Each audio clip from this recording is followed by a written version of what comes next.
You're on a holiday to an exotic paradise, and what do you expect? The sun, the beach, maybe some cocktails. I bet the last thing you'd anticipate is your own murder. What happened to Kris Kremers and Lisanne Froon? And what did their devices leave behind in their disappearance? My name is Adrian, and welcome back to Coffee House Crime. Today we're looking at the case of two Dutch girls who, in 2014, mysteriously disappeared in Panama's jungles. Although this case is unsolved, to me it's pretty obvious that something more sinister was going on. But with so many questions left unanswered, I'll let you decide for yourself. I hope you're ready, we've got a lot to unpack here. This is the case of Kris Kremers and Lisanne Froon.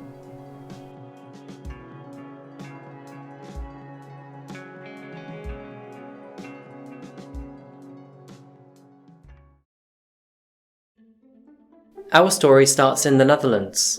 It was early March 2014, and in a small apartment tucked away from the cobbled streets of Amersfoort, a small city in the province of Utrecht, lived Lisanne Froon and Kris Kremers. The two were local to the area. Lisanne Froon, she was 22, and she was known as an aspiring, optimistic and passionate volleyball player. Kris Kremers was 21. She was open, creative and responsible. The two were good friends, having moved in together in September 2013. While the two lived together, they also worked at the same cafe, a small place called Den Kleinen Hap, translated in English to The Small Bite. Lisanne had graduated with a degree in applied sciences from Deventer a few months prior, and Kris, she had also just completed her studies in cultural social education. For the last 6 months, the two had been saving religiously for a holiday. They'd both planned to travel to Panama, and for 3 reasons. The first was to learn Spanish. The second was to volunteer at a local community school in Panama, and the third was to live life a little. The two had finally achieved the academic crowns, and before venturing into a 9-to-5, they wanted to find themselves. And on March the 15th, 2014, after saving for their trip for quite some time, the two did just that. They made their way to Amsterdam Airport. They were both nervous to say goodbye to their families, but they were excited for their trip all the same. All passengers to gate 42. They hugged their parents goodbye, handed their ticket into their reception desk, and boarded their flight to Costa Rica. After arriving at their sunny paradise, Kris and Lisanne travelled to Bocas del Toro in Panama. The island was paradise. They soaked up the coastal sun, began to learn Spanish, and climatized to the local food and drink. There they met 2 Dutch men who were also visiting the area, and they enjoyed their company, joining them in their activities by day and talking about life and the universe by night. But now wasn't the time to grow into complacency. The two had an adventure to take, and one of the local schools in Panama was waiting for them to teach. So on March 29th, 2014, after island cruising for 2 weeks, the two set out to a small town called Biketi in Panama. Kris and Lisanne settled into their quaint home just fine. They were staying with a local family, and they were scheduled in to start teaching the next day. However, when they got there, things didn't work quite out to plan. It turns out that the local school had booked them in for the week following. Kris and Lisanne, they were there a week early. The two were disappointed, but they took it in their stride, instead spending the next week travelling around various locations known by the locals. This unexpected change offered them some unplanned adventures to be had. Maybe it'll pay off for them in the end. The weather was pleasant on April the 1st, 2014. It was a couple days into their time in Panama, and the two were still idle with their time. Wanting to make adventures for themselves, the two left Biketi early in the morning to hike a local trail nearby called La Pianista, a trail in the jungles of Chiriquí, Panama. They reached the trail to the summit by taxi, the taxi driver dropping them off around 11 AM that morning. The weather was still bright and clear. The trail was of moderate difficulty for hikers. A 2 to 3 hour trip up to the summit, and another 2 or 3 hours back down. For this reason, they started their journey with light clothing, wearing tank tops and shorts, equipped with a light backpack containing their passports. They also included a water bottle, their digital cameras, some money, and their mobile phones. The area beyond the trail can be very rugged in the wet season, patches becoming treacherous and muddy. But lucky for Lisanne and Kris, wet season hadn't quite started yet.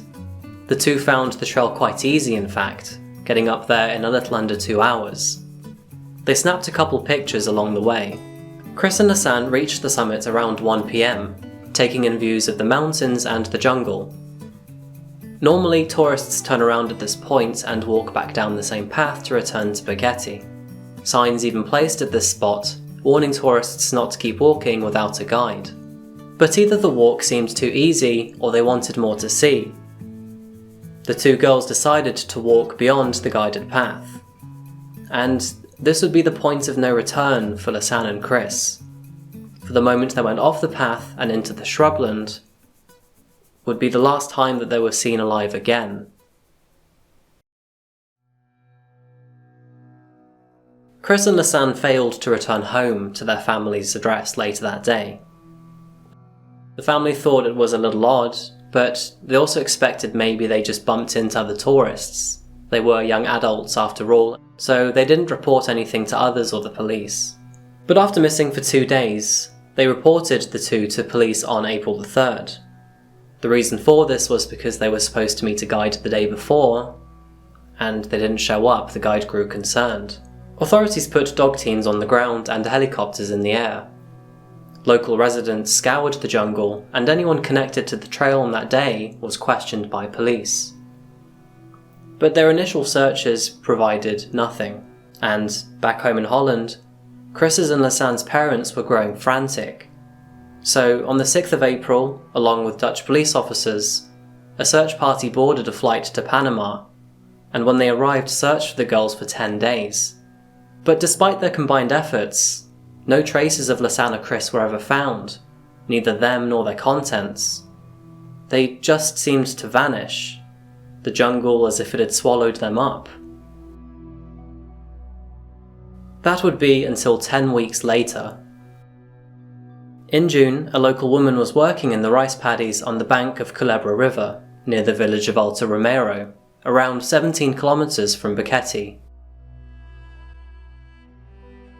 There she found a backpack, and that backpack, it belonged to Lisanne. It was approximated that the backpack's location was around an 8-hour walk from the summit.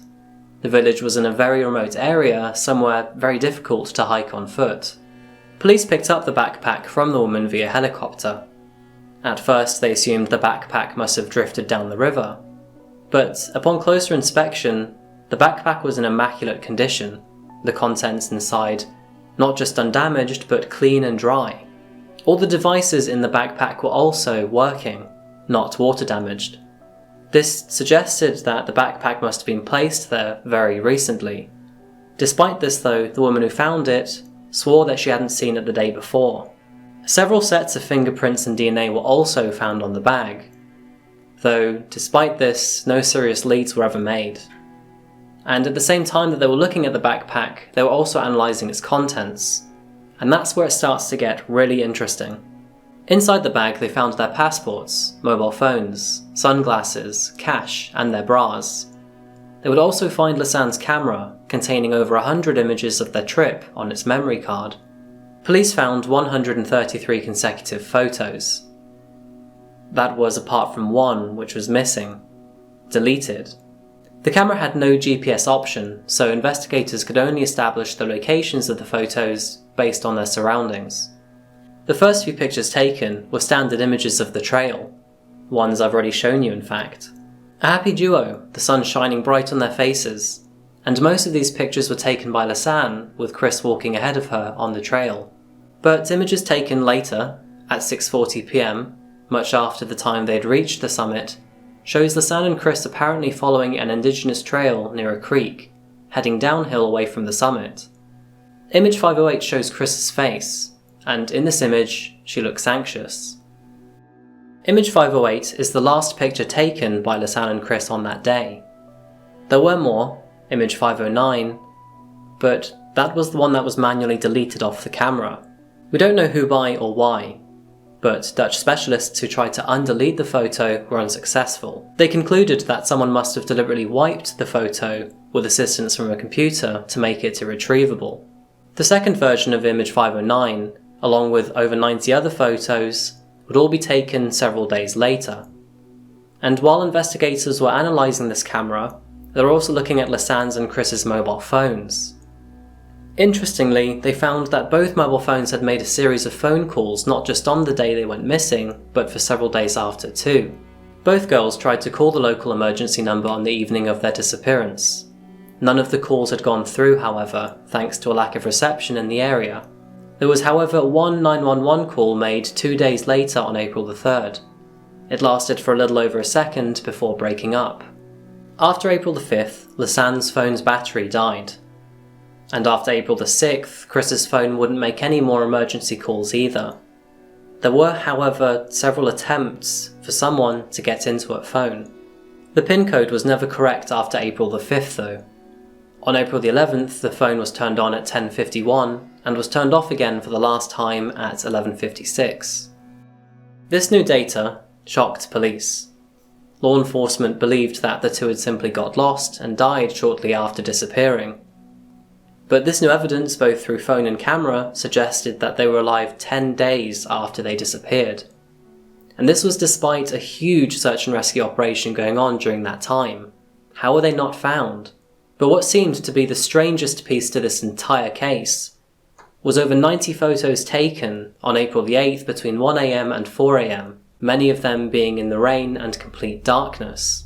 The photos were taken over a week after Lisanne and Kris had disappeared. Some of these were taken a few seconds apart, others up to 15 minutes later. Several images were not blurred, indicating that they were not taken while moving. Some believe that Lisanne and Kris were using the camera's flash to attract helicopters flying by. However, many of the photos were taken below foliage and not in the open. So if the girls were trying to attract attention, why didn't they do it out in the open? Perhaps the most bizarre and unanswered image taken was the close-up of Kris's head, which seems to show a wound to the right side of her temple and blood on her hair. Since the image was taken from behind, it would be impossible for Kris to have taken the photo herself, though who took the picture and if this is a wound or not, we don't know. This is where the phones and the photos don't add up. You see, Kris's PIN was never entered correctly after 1:37 PM on April the 5th. But here in this picture, she can be seen on April the 8th in the early morning's hours. So if we imagine that their deaths were accidental with no one else involved, the PIN would have had to be incorrectly entered by Lisanne. The only reason Kris wouldn't have been able to give her the PIN is if she was unconscious or dead. But if she was either of the two, then why is she visible in this photo 3 days later? And how is her hair so clean? To be exposed to the jungle for 8 days, without a pillow or a hat, and apparently to be unconscious or dead for 3 days, head in the ground, it doesn't make sense. And the next image taken was only 15 seconds later, which shows heavy rain. So how was her hair dry? A lot of this doesn't make sense, and it's one of the many questions that made law enforcement think that perhaps foul play was involved to their disappearances. And on the 19th of June, 79 days after they disappeared, more discoveries were made. The Ngobi tribe would find shorts that belonged to Kris on the narrow piece of land between the two fast-flowing tributaries. The shorts were located 14 hours of walking distance from the backpack and over 8 hours of walking away from Buketi. And just as their fate seemed to become more clear, another discovery sealed the deal. A local guide upstream from the shorts would find Lisanne's left foot, intact and inside in her boot. Her foot showed multiple fractures along her toes, and DNA tests confirmed the match. Her laces still tight to the boot, her foot still with skin and flesh. Over the following weeks along the same riverbank, a further 33 scattered bones would be discovered, mainly from a left leg. These remains more than a few kilometers from the location where the nighttime photos were thought to be taken. One half of Kris's pelvic bones was also found, and shortly after, one of her right ribs was too. But the mystery continued to deepen as further discoveries were made. On August the 29th, 2014, a rolled up ball of Lisanne's skin from her left shin was found. Forensic pathologists noted though that this skin was still in a very early stage of decomposition. Pathologists also found that Lisanne's bone marrow in her femur and tibia bones were dry and not decomposed. This was entirely different to Kris's bones, which were found bleached. Yes, bleached. It was also noted that her bones were in a much later stage of decomposition compared to Lisanne's.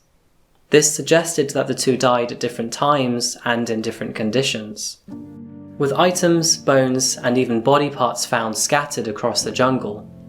The only thing that everyone could understand was the heavy consequence to this story. Kris and Lisanne, tragically, were dead, and following the solemn realization through the slow but sure trickle of evidence, both Buketi and Amersfoort, 2 towns 5,500 miles apart, were mourning, united in the loss of 2 bright young women. But what actually happened to Kris Kremers and Lisanne Froon? Still to this day, nobody knows. According to Panamanian authorities, this case is technically solved, though almost everyone outside of Panama, and even some inside, disagree. The case was first officially declared a homicide by Panama's State Attorney General, and then in October 2014, 2 official forms declared it as death by abduction. But when forensic teams failed to come to any definitive or official conclusion, the case was closed and considered an accident. And according to officials, it was a simple case of being lost. Kris fell first, Lisanne tended to her, photographed her remains in the dark, continued until she also fell, and died. But Dutch officials claim that something far more sinister was at play. And honestly, I don't blame them. This case is far from clear-cut, and the number of questions that are left unanswered is astounding. Why were Kris's and Lisanne's backpack found so far away from their remains? How were its contents undamaged and clean? Who deleted image 509 from Lisanne's camera? Is it possible that Panamanian authorities took photo 509 off the camera themselves? Why were they calling emergency services? Whose fingerprints were on the bag? How were their bones decomposing at vastly different rates? Why was Kris's bones bleached? Who took a photo of Kris's head in the dark? How did they avoid being seen for the 10 days that they were missing? And why did they not take more photos of each other? And one of the most difficult questions to answer is why were all their bones and objects scattered so far apart from each other? One final point to bring to this story is how dangerous the place used to be in 2014, and arguably still is today. In 2014, there were reported 28 gangs rife in the Chiriquí region, and this number has only expanded since. Could Kris and Lisanne have been murdered by gang members in the jungle? It's certainly possible. Even some of the Ngobi tribe's people have been murdered recently by gang members. Another awful fact is that Kris and Lisanne's taxi driver, who took them to La Pianista on that day, has also recently been murdered in the recent years. And so what's my opinion to Kris and Lisanne's disappearance? Honestly, I don't know. I'm almost certainly sure that they were murdered, but I don't know who by, or why. This is a case I'd love to pick up and investigate. But honestly, after hearing about this story, I think I'm too scared to visit Panama's jungles ever. Thank you for watching today's video, folks. I really hope you enjoyed it. What do you think happened to Kris and Lisanne? Do you think it was an accident, or do you think that it was murder? And who by? Do you think Panama's authorities covered it up at all? Please let me know in the comments below and I'll try to get back to you. Thank you once again, folks, and I'll see you in the next video. Until then, take care of each other. Goodbye.